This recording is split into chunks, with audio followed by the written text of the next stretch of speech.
50대, 60대가 되면 우리 인생의 절반 이상을 살아온 셈입니다. 이제는 단순히 가족을 위한 삶을 넘어서 사회와 국가의 방향에 대해 더 깊이 생각하게 되죠. 하지만 정치라는 주제는 여전히 어렵고 멀게만 느껴지는 분들도 많습니다. 그래서 오늘은 50대, 60대가 꼭 알아야 할 대한민국 정치 상식을 정리해드리겠습니다. 정치에 대해 더 똑똑해지는 시간이 되길 바랍니다. 먼저, 우리가 매일 듣는 뉴스 속 정치란 도대체 뭘 의미할까요?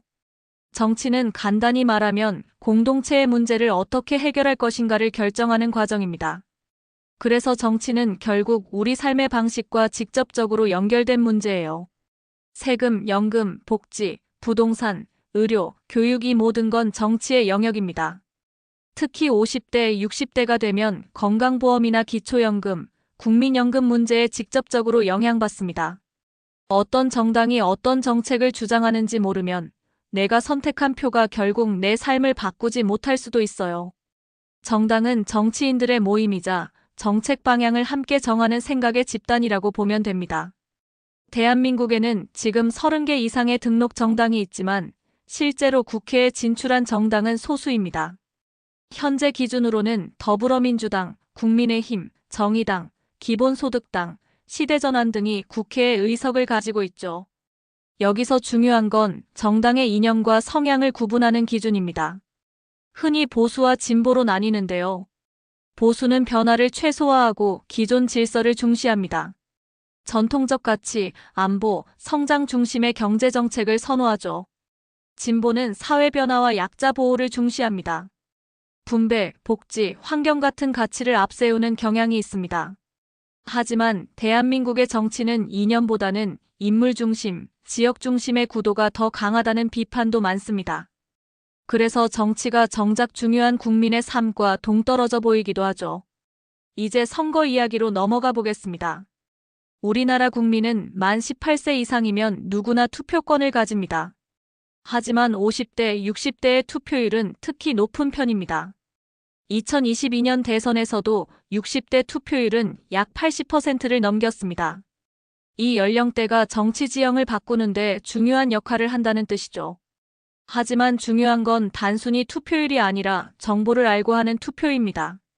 정책과 공약을 제대로 비교하지 않고 단지 지역이나 소속 정당 혹은 과거의 기억만으로 투표한다면 우리 삶의 실질적인 변화는 생기기 어렵습니다. 예를 들어 누가 내 연금 구조를 바꾸려 하는지, 어떤 정당이 고령자 일자리 정책을 강화하겠다는 입장을 내놓았는지, 누가 기초연금 확대를 공약으로 걸었는지 알고 있어야 합니다. 또 하나 알아야 할 건 국회 구조입니다. 대한민국 국회는 단원제이고 총 300명의 국회의원이 있습니다. 이 중 253명은 지역구에서 직접 선출되고 47명은 비례대표입니다. 비례대표는 정당 지지율에 따라 정당별로 배정되기 때문에 정당 투표도 매우 중요하죠. 그리고 50대, 60대가 특히 관심을 가질 만한 주제, 바로 법안 통과 구조입니다. 국회의원들이 발의한 법안은 상임위원회를 거쳐 본회의에서 과반수 찬성을 얻어야 통과됩니다. 그런데 최근엔 법안이 상임위에 올라가지도 못하고 폐기되는 경우도 많아요. 이럴 땐 해당 상임위의 위원 구성을 확인해 보는 것도 필요합니다. 왜냐하면 어떤 의원이 어떤 입장을 고수하며 법안을 막고 있는지 체크할 수 있기 때문입니다. 또한 대통령과 국회의 관계도 꼭 알아야 합니다. 대한민국은 대통령제이지만 국회의 힘이 아주 셉니다. 예산안, 법률안, 탄핵안 모두 국회의 결정이 필요하죠. 따라서 대통령 한 명만 보고 투표해서는 안 됩니다. 국회의원, 특히 지역구 국회의원이 어떤 사람인지 꼭 알아야 해요.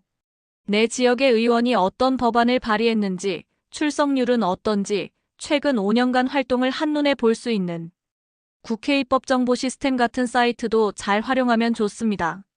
정치 뉴스도 중요하지만 포털 메인에 뜨는 기사만 보지 마세요.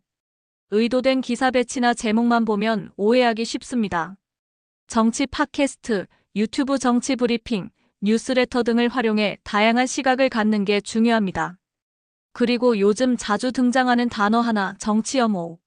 정치가 나를 실망시켜서 혹은 정치인들이 다 거기서 거기 같아서 정치 자체에 관심을 끊는 분들이 많습니다. 하지만 정치에 무관심한 사이, 더 나쁜 정치는 조용히 자리 잡습니다. 정치 혐오보다는 정치 감시자로서의 역할을 해주세요. 더 나은 사회를 만들기 위해 내가 어떤 선택을 해야 할지 끊임없이 고민하는 자세가 중요합니다. 지금 이 나이에 정치 공부가 무슨 소용이냐고요? 50대, 60대는 우리 사회의 중추이자 미래 세대에게 기준을 보여줄 세대입니다. 정치는 우리 자녀의 삶, 손주의 삶까지도 바꿔놓을 수 있는 힘이 있으니까요. 마지막으로 정리해보겠습니다. 정치는 선택이 아니라 책임입니다.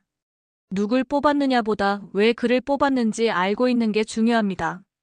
그리고 그 선택의 결과가 내 삶에 어떤 영향을 주는지 끝까지 지켜보는 것도 시민의 권리이자 의무입니다.